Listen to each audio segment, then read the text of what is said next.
मुझे लाइक ना कीजिए लेकिन सब्सक्राइब मुझे कीजिए और शुक्रिया यूट्यूब का अदा कीजिए जो इस वक्त इल्म का देवता है। Keep your mobile aside, feel करें you are in the class और मैं आपके जहन से बातें करूँगा। नाकारा सा एक गुनाहगार सा शख्स हूँ, और वो जो कहता है कि मैं अल्लाह वाला हूँ, मैं वहाबी हूँ, मैं अहले-हदीस हूँ, मैं अल्लाह वाला हूँ, मैं सिर्फ अल्लाह को पूजता हूँ, तो वो कहता है अल्लाह वाला तो शैतान था।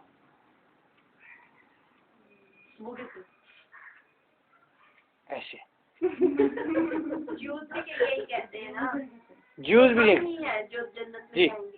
अब अहले तशरीह वो कहते हैं कि पूरा सेटअप, जितना भी सेटअप था, पूरा का पूरा जो लॉन्च हुआ है, पूरा सेटअप वो अपना मौला अली अलैहिस्सलाम की वजह से हुआ है। उन्हीं के लिए सारी इंटरप्रिटेशन की गई है। असल में ही वॉज इन डिस्गाइज, छुपा हुआ वही गॉड है। ठीक है, यदुल्लाह की एग्जांपल मौजूद है। ओके, मैं ही छुपा था कफ़े कातिल की शिकन में। मोहसिन नकवी ने कहा था, मैं ही छुपा था कफ़े कातिल की शिकन में और मकतूल की टूटी हुई तलवार भी मैं था। मैं ही छुपा था कफ़े कातिल की शिकन में, कातिल भी मैं था और मकतूल की टूटी हुई तलवार भी मैं था। मेरी ही सदा लौट के आती थी फलक से, शायद के फलक के उस पार भी मैं था। यदुल्लाह।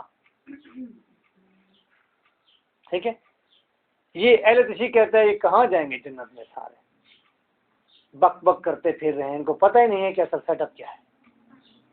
क्रिश्चियन कहते हैं लो जी बात ही कोई नहीं है, ये आए भी नहीं है, जबरदस्ती उन्हें नकलें भी कर ली हैं और कहते हैं जी हम जन्नत में जाएंगे। क्रिश्चियन को कहता है पीछे उसके बैठा हुआ ज्यू, वो कहते लो जी नकलें भी हमसे की हैं मूसा से, और फिर आगे सेटअप भी बना लिया है, हालांकि आया ही कोई नहीं है, बात ही कोई नहीं है, और कहते हैं हम जन्नत में भी जाएंगे।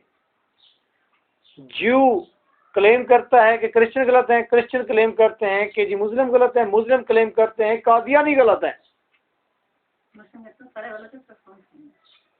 तरतीब भी अगर देखी जाए, आगे पीछे आ रहे हैं तो सारे ही समझते हैं कि जन्नत के हम हकदार हैं। जन्नत फिर किसे मिलेगी? हमें नहीं। आप कहें जन्नत, आप ब्रॉड बात करें, आप कहें जी अल्लाह ताला जो है बड़ा रहीम गफूर है, वो मेहरबानी करने वाला है, एटर्नल प्रोवाइडेंस। ठीक है, सबके साथ वो प्यार करेगा। हम छोटे छोटे जहनों के साथ छोटे छोटे नुक्ते हैं, मट्टी के धागे हैं, गलतियां ही करेंगे और क्या करेंगे हम? तो बनाया ही ऐसा कमजोर है ना, क्या करें? आगे बढ़।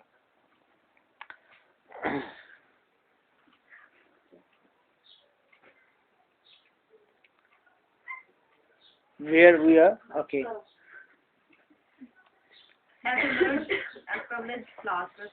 Consider themselves to be the only claimer of heaven and that every other man is surely doomed to hell. और समझता है हाथ दूसरा शख्स कहाँ जाएगा?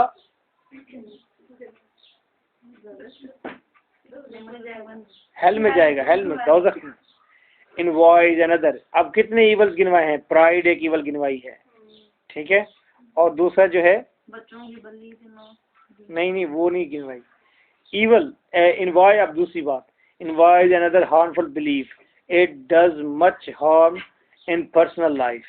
invoice हसद जो है एक और बीमारी है, एक और बुरी बात है जो पर्सनल लाइफ को बहुत नुकसान देती है, but it proves more harmful in public. लेकिन अगर ये इन्वाइस पब्लिक लेवल पर आ जाए, माशरती लेवल पर आ जाए, तो इसका नुकसान बहुत ज़्यादा हो जाता है।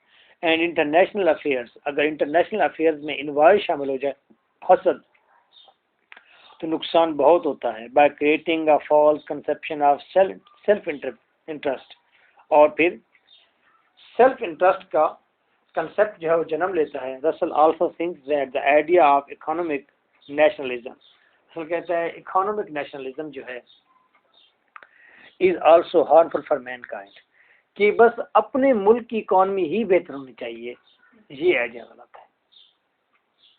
अपने ही मुल्क की, जापान ये सोचे बस मैं ही बेहतर हूँ, मेरी इकॉनमी ही बेहतर हो, मेरी गाड़ियाँ ही दुनिया भर में हो, तो दैट इज रॉन्ग थिंग। हमें अपने साथ साथ दूसरे कंट्रीज की भी प्रोग्रेस के बारे में सोचना चाहिए। हम तो सोच ही नहीं सकते ये बात। हाँ, वैसे ओवरऑल बात करते हैं, डेवलपमेंट है ना। ये तो बात अब लोगों के ऊपर अफशा हो गई है। पाकिस्तान अफगानिस्तान के हालात देखकर ये बात पूरी दुनिया पर अफशा हो गई है, क्लियर हो गई है कि जब तक आप अपने बॉर्डर के साथ इर्द गिर्द रहने वाले कंट्रीज को भी आप तरक्की नहीं देंगे, आप अकेले तरक्की नहीं कर सकते। इंडिया ने खुद तरक्की की आईटी के अंदर, उन्होंने हमारा पानी रोका या हमारे मसाइल पैदा किए, हम भूखे नंगे हो गए, हमने ब्लास्ट किए। अफगानिस्तान को भूखा नंगा रखा, रशिया ने रखा, चाहे जिसने भी रखा, रिजल्ट क्या निकला? बुरा निकला। अब आपको पूरी दुनिया के बारे में साथ लेकर चलना पड़ेगा। जैसा पिंड के अंदर एक चौधरी होता है, तो चौधरी क्या करता है? हर 3 महीने के बाद वो खैरात करता है, हर 3 महीने के बाद, 6 महीने के बाद दावत देता है। क्यों देता है? अपनी हुकूमत को कायम रखने के लिए। इसलिए नहीं, हुकूमत को कायम रखने के लिए, इसलिए कि लोगों को हार्मोनाइज करने के लिए, ताकि लोग चौधरी से जेलिसी ना करें। चौधरी अपना माल उनको खिलाता है। चौधरी के बाद कोई जाता है नौकरी के लिए तो उसे नौकरी देता है। चौधरी के बाद कोई जाता है कि हाँ जी मेरा फलां मसला थाने में फंसा हुआ, तो उसका मसला हल करता है।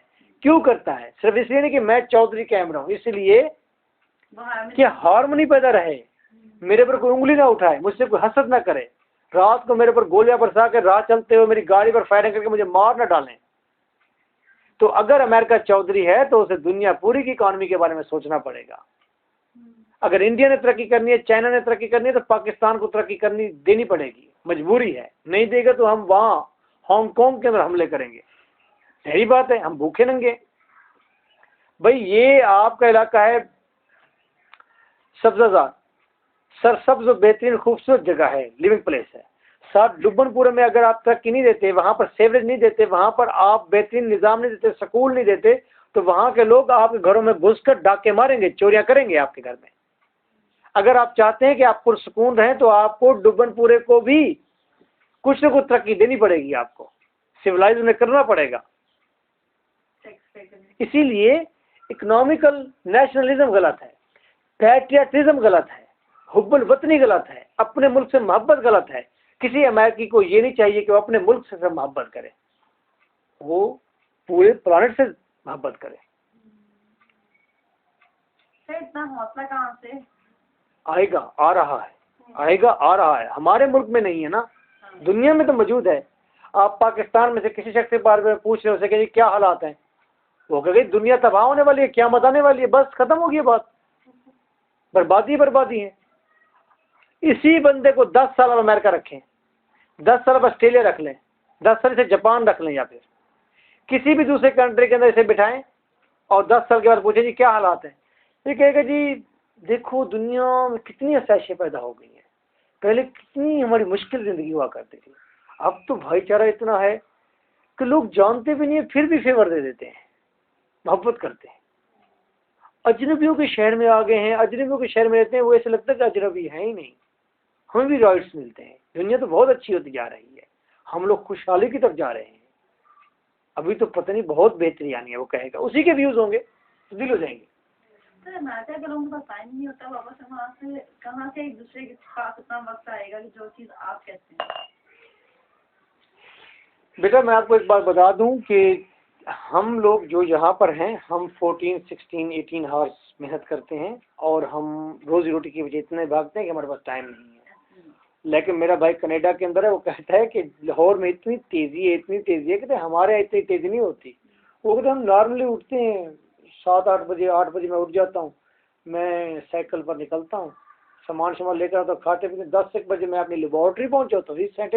वो साइंटिस्ट है, लेबॉर्ट्री पहुँच जाता हूँ, तो मेरा जो वो है बॉस है, वो भी तकरीबन पहुँच चुका होता है या रात से वो वहीं पर होता है, तो कोई हसल पसल नहीं होती, हम बड़ा आराम से काम कर रहे होते हैं। जब हमारा दिल चाहता है हम क्लोज भी कर लेते हैं अपने टाइम के मुताबिक जो हमारा टाइम है। और माशरे में देखते हैं गाड़ियाँ चल रहे हैं तरतीब से, लोगों को जल्दी नहीं है, चीज़ें भी पहले से ही सेटल्ड हैं, मैनेज्ड हैं। और वो एक नई रविश आ गई दुनिया के अंदर, तेज़ी और कंपटीशन छोड़ दो, इससे नुकसान हो रहा है, इंसानी उम्र कम हो रही है। इत्मीनान के साथ काम करो और कंटिन्यूसली काम करो। स्ट्रगल कंटिन्यूस हो लेकिन हो इत्मीनान आपके अंदर, आपके स्पिरिट के अंदर, तो फिर जिंदगी है। जिंदगी तो यही लम्हा है ना। अगर आप यहाँ बैठ के ये सोच रहे हैं घर जाएंगे तो जिंदगी शुरू होगी, अभी तो हम फंसे बैठे हैं टीचर के पास, मुश्किल में है, तो आप घर जब जाएंगे तो आप कहेंगे शाम होगी टीवी चलेगा तो मजा आएगा। टीवी चलाएंगे तो आप ये सोचेंगे यार मेरा एम इंग्लिश पार्ट 1 हो जाएगा तो फिर मजा आएगा। आप तो एक पाँव माजी पर और एक पाँव फ्यूचर पर रखकर प्रेजेंट पर मूदते रहते हैं। फिर रंग दे बसंती कोड कर रहा हूँ। हाँ जी, मैंने साथ कह दिया हमारा जनाब, ठीक है।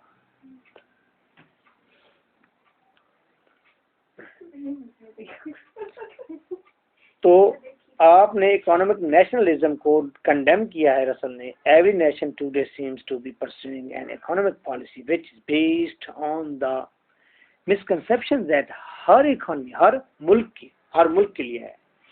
Interest is oppose to that of every other nation.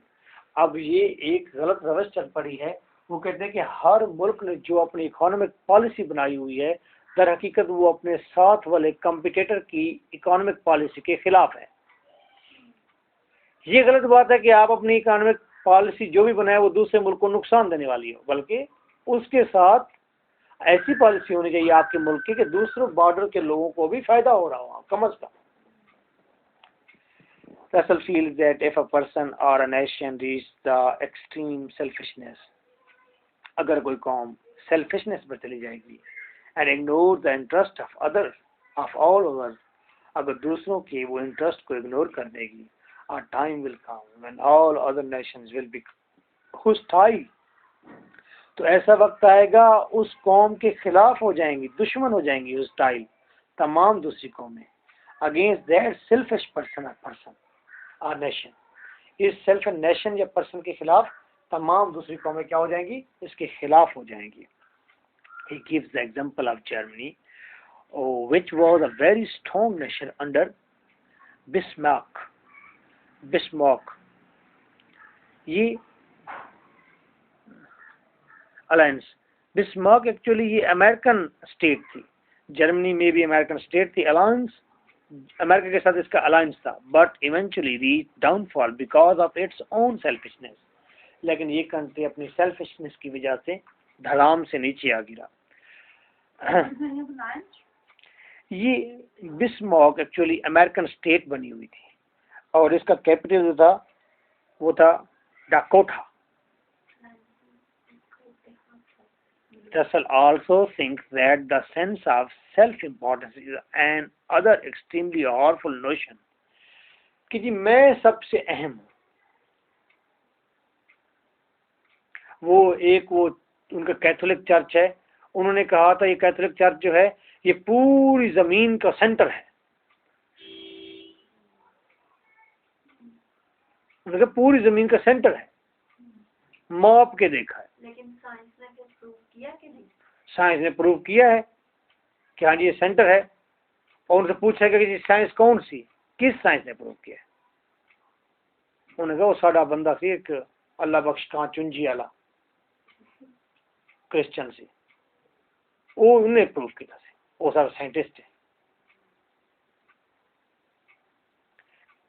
भाई कैथोलिक चर्च है, तुमने बना दिया है, तुम्हें क्या मुसीबत पड़ी हुई है आपके हाँ जी पूरी दुनिया के सेंटर? तुम ये कहना चाहते हो क्या ये जगह सबसे इंपॉर्टेंट है, सबसे अहम है? गैलीलियो पढ़े, पता चलेगा आपको कि हाँ जी किस तरह ये अहमियत उन्होंने उजागर कराई हुई थी कि कैथोलिक चर्च सबसे अहम सेंटर प्लेस पूरी दुनिया की, और इसके अंदर पोप सबसे सेंटर, और पूरी दुनिया के लोग इसके गिर्द घूमेंगे। मुझे नहीं पता आपका।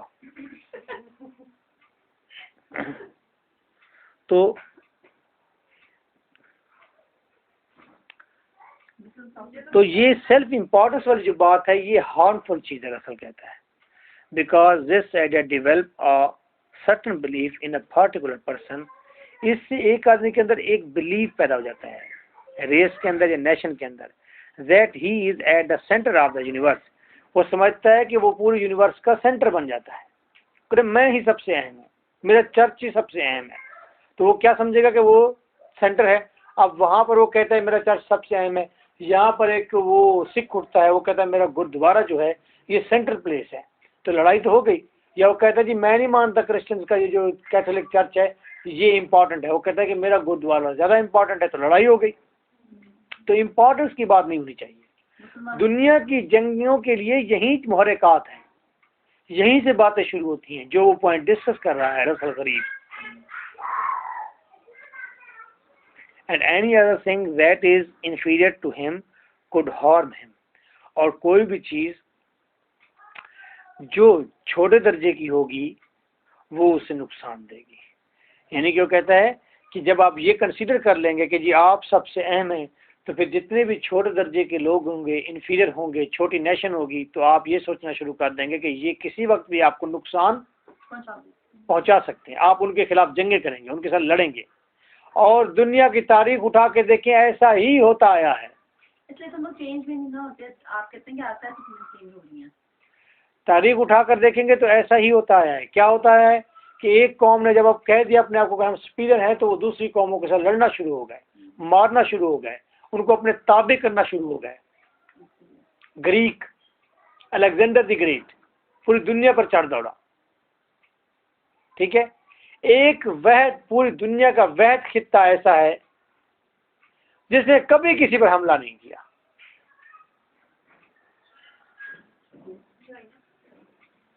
आपका सब कॉन्टिनेंट, आपका अपना खित्ता, जिस जमीन पर इस वक्त आप पांव पिसारे बैठे हुए हैं, इसके ऊपर हमले ही हुए हैं हमेशा। इतना अमन पसंद कि कभी हमले नहीं किए।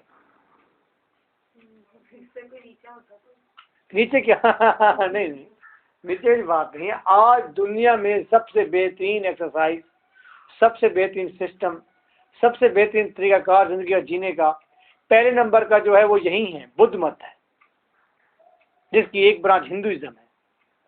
जो आपके दादे नाने पर नाने जो थे वो सारे मंदिरों में जाने वाले वहीं थे, ठीक है। दुआ करो कि अल्लाह ताला उनकी रूह को मुसलमान कर दे, ठीक है। Russell further describes this idea of self-importance by an interesting. Russell ने मजीद ये डिस्क्राइब किया इस आइडिया को ऑफ सेल्फ इम्पोर्टेंस। ये जो सेल्फ इम्पोर्टेंस का आइडिया है, by an interesting humorous and mocking example of a cow.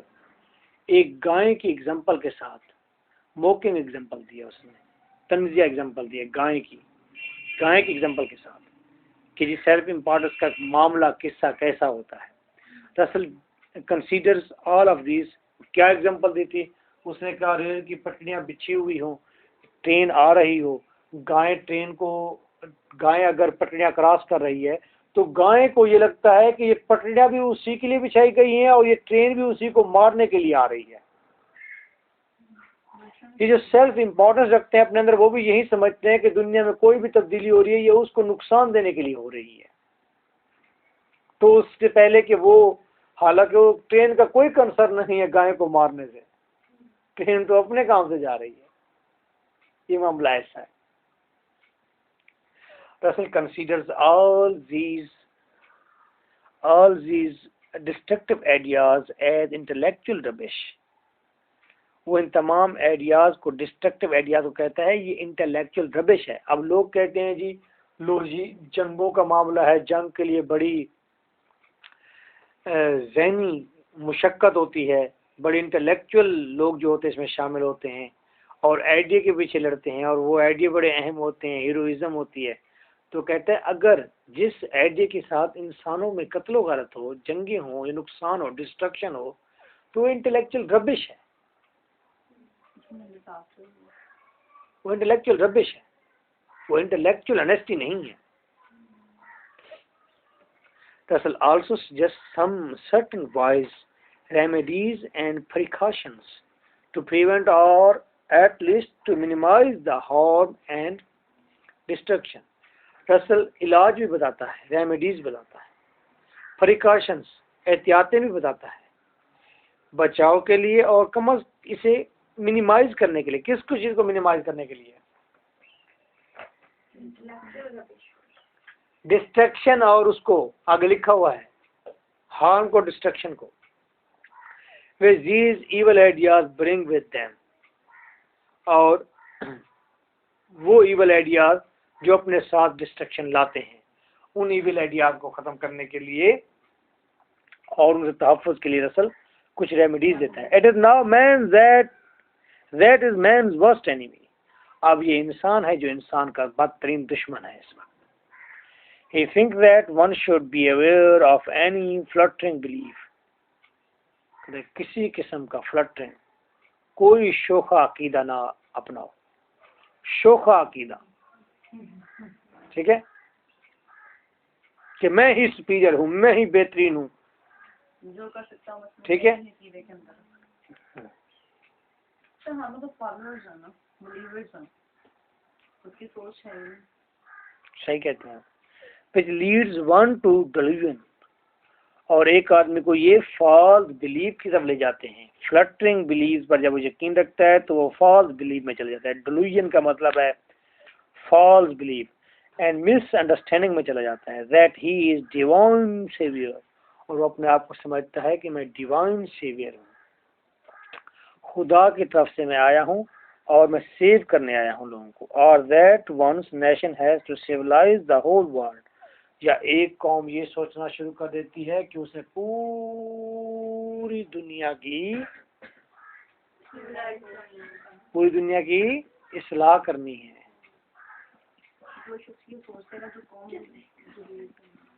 मैंने कहा है कि प्रेजेंट सिचुएशन को एंजॉय किया करें, प्रेजेंट इज एवरीथिंग। फिर आप कहते हैं जल्दी करें, थक गए तो खड़े हो जाए, फिर बैठ जाए।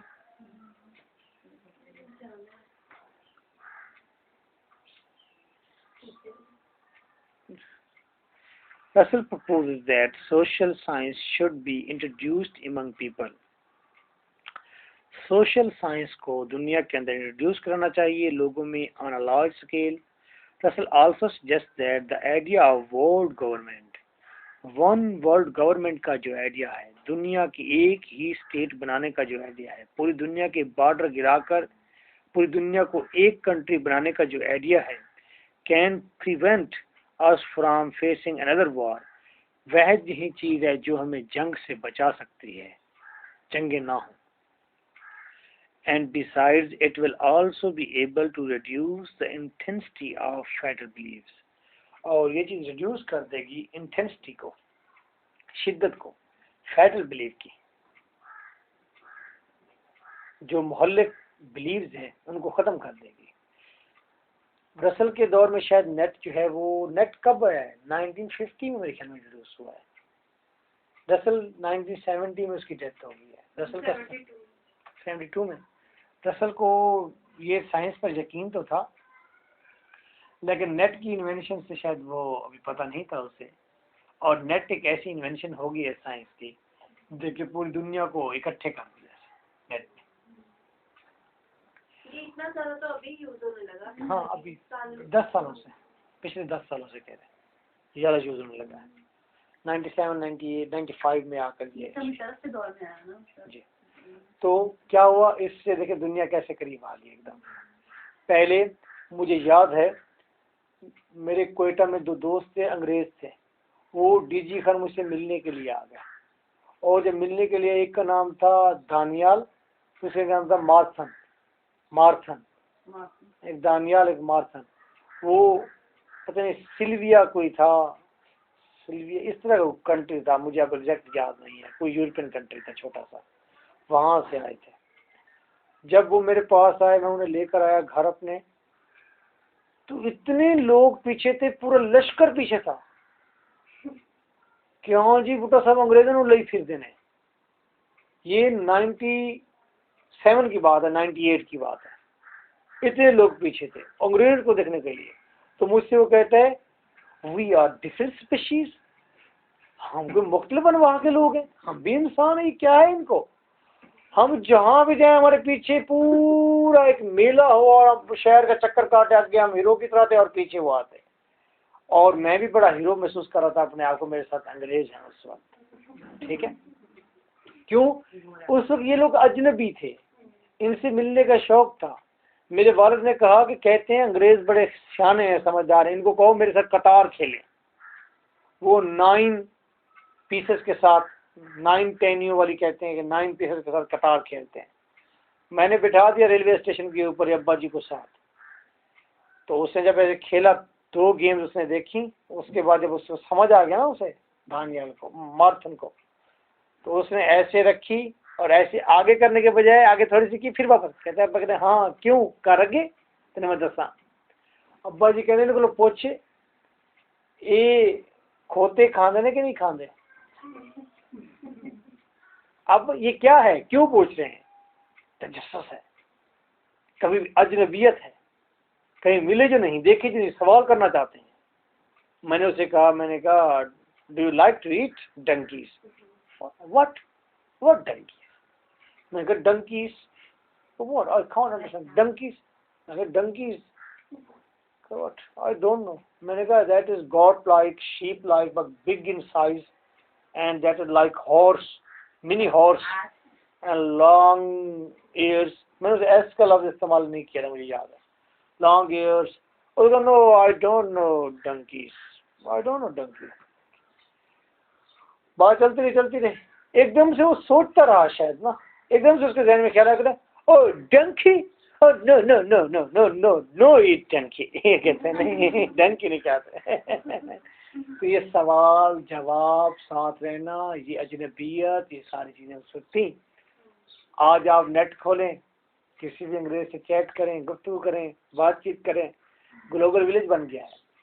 पहले तो अब्बा जी ने कहा था कि इसके बर्तन जो इसके इस्तेमाल हुए हैं वो बाहर फेंक दो, जो इन 2 अंग्रेजों ने इस्तेमाल किए हैं। आज हम विलिंग हैं किसी तरह से अंग्रेज हमें बुला लें, आज हमें बुला लें, हम अमेरिका में जाकर उनके साथ कोई काम करने के लिए भी तैयार हैं। डिफरेंस है ना। उनके प्राउड वतन को पता है इस बात का कि हमारी दुनिया के अंदर इतनी अहमियत है, बाकी लोग जो है हम लोग से इंस्पायर्ड है। अच्छा, तो पूछ रही है। हाँ हाँ, क्या जो तुमने कहा है। अमेरिकन जो हैं जितने भी जब वहाँ से आते हैं यूरोपियन कंट्रीज में जितने, मैं मुकाल हूँ फिर तुम्हारी बात से लेते हैं।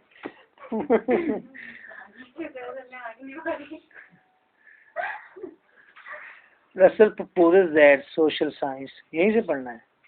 नहीं है particular, he thinks that this idea should be known on a wider level। वो चाहता है कि इसको वसी और इस पैमाने पर इस आइडिया को फैलाया जाए। Russell believes that democracy is not suitable for every nation or country। अगर डेमोक्रेसी होनी चाहिए, अच्छी चीज़ है, लेकिन हर कंट्री को सूट भी नहीं करती है democracy. For the majority cannot always decide things wisely। क्योंकि वो कहते दुनिया के बेशतर ममालिक और लोग जो हैं वो अहमक हैं, डेमोक्रेसी का इस्तेमाल सही नहीं करेंगे, सही इस्तेमाल नहीं करेंगे। Therefore it should not be imposed on immature nation। immature nation को क्या नहीं देनी चाहिए?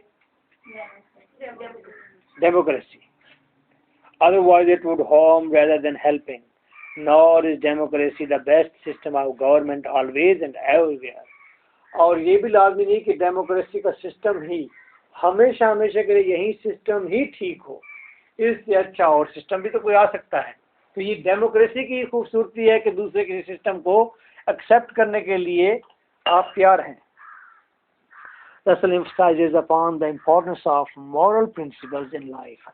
असल कहते हैं कि मॉरल प्रिंसिपल्स होने चाहिए, इखलाकी असूल होने चाहिए, अखलाकी कानून नहीं होने चाहिए। ये मैं कहता हूँ, असूल में लचक है, असूल बनाते हैं, टूट भी सकते हैं। कानून तो कानून है, उसको लाजमी फॉलो करना है, लचक नहीं है, फ्लेक्सिबल नहीं है। He thinks that certain moral principles such as charity and tolerance should be injected to the people। लोगों के अंदर चैरिटी का एलिमेंट होना चाहिए, टॉलरेंस होना चाहिए। It should be made known that one cannot love everyone। पता है इस चीज़ का कि इंसान हर एक से मोहब्बत नहीं कर सकता। but one should at least tolerate others. लेकिन इंसान कम से कम टॉलरेट तो कर सकता है, दूसरों को बर्दाश्त तो कर सकता है। रसल से जितना कि आप अब बर्दाश्त कर रहे हैं मुझे, है ना? हाँ। रसल कहता है, in public as in private life the important thing is tolerance and kindliness without the presumption, बगैर सबूत के, of a superhuman ability to read the future. Leave this. That is not a very worthy line. This line will cut. Other thinks that a love for internationalism should be created in the people. के internationalism के लिए आप क्या करें, मोहब्बत पैदा करें। अब आप इस रुझान को बढ़ाएं कि लोग इंटरनेशनल हो जाएं, ग्लोबल हो जाएं। आज तक किसी ने नहीं किया, मैं करूंगा ऐसा। मैं एक इंटरनेशनल वर्ल्ड का एक फ्लैग बनाऊंगा, पहली बार झंडा बनाऊंगा और फिर उसकी मेंबरशिप दूंगा। वर्ल्ड के मेंबर मैं बनाऊंगा। किसी ने वर्ल्ड मेंबर बनना है और उसको बेनिफिट क्या होगा, उसको दुनिया के बड़े कंट्रीज से अप्रूव कराने के बाद जो उसका मेंबर होगा उसका वीज़ा फ्री होगा, वो किसी भी कंट्री में जा सकता है। आएंगे, जरूर आएंगे। थर्ड वर्ल्ड कंट्रीज के लोग तो जरूर आएंगे ना, और एक जमात तो बन जाएगी उनकी कम से कम। और कम से कम वो इन तमाम यूरोपियन कंट्रीज से ज़्यादा बेस्ट आइडिया लेकर खड़े होंगे कि हमारे पास वर्ल्डशिप है, वर्ल्ड की मेंबरशिप है, ना कि किसी कंट्री की। तो यूरोपियन भी उसके आगे सरेंडर करेंगे कि यस यार, तुम्हारा आइडिया हमसे भी बड़ा है, ये फ्लैग सबसे ऊंचा फ्लैग है, बड़ा फ्लैग है। So thinks that love of international should be created in the people. It should be realized on both moral as well as intellectual level. और इंटरनेशनलिज्म को इखलाकी लेवल पर और अकली लेवल पर परखा जाए। That the whole of the mankind is one family. तमाम इंसानियत एक ही खानदान की तरह है। And if one part of humanity is ruined, अगर इंसानियत के एक हिस्से को जख्म पहुंचेगा, उसको नुकसान होगा, तबाही होगी, other people also could not be able to enjoy a happy life, तो दूसरा हिस्सा भी enjoy नहीं कर सकेगा, हैप्पी लाइफ उसे भी नहीं मिलेगी। सारे आइडियाज तो इसमें इस्लामिक लिए। जी हाँ, नकल खोर है। Thus we observe that the crux of this essay is the formation of world government. बस इस ऐसे की जो तमाम क्रुक्स, अहम तरीन पॉइंट है इसका, जो इसकी जड़ है पूरे ऐसे की, वो ये है कि वन वर्ल्ड गवर्नमेंट बनाई जाए। But where Russell appears as a moral as well as a social philosopher, लेकिन रसल मॉरल भी है और सोशल फिलोसफर भी है। Showing people reflecting mirror to their evils, वो लोगों को उनकी बुराइयों, लोगों की बुराइयों को आईने दिखा रहा है। And describing them the remedies to overcome these evils, और बुराइयों के रेमेडीज भी बता रहा है, सोल्यूशन बता रहा है। He expresses that human knowledge has advanced to such a state, he is saying that man is now more rational, he has now knowledge, he is genius now, he is now advanced. So like the tower of Babel, it threatens to lead to man's destruction. So man's knowledge is the best one now. Now he is saying that now the world is in threat. It can be destroyed anytime if there are people who have a knowledge, who are advanced. They will not use their knowledge in positive sense. Nice of the Allah Hafiz. होश के साथ बात करना।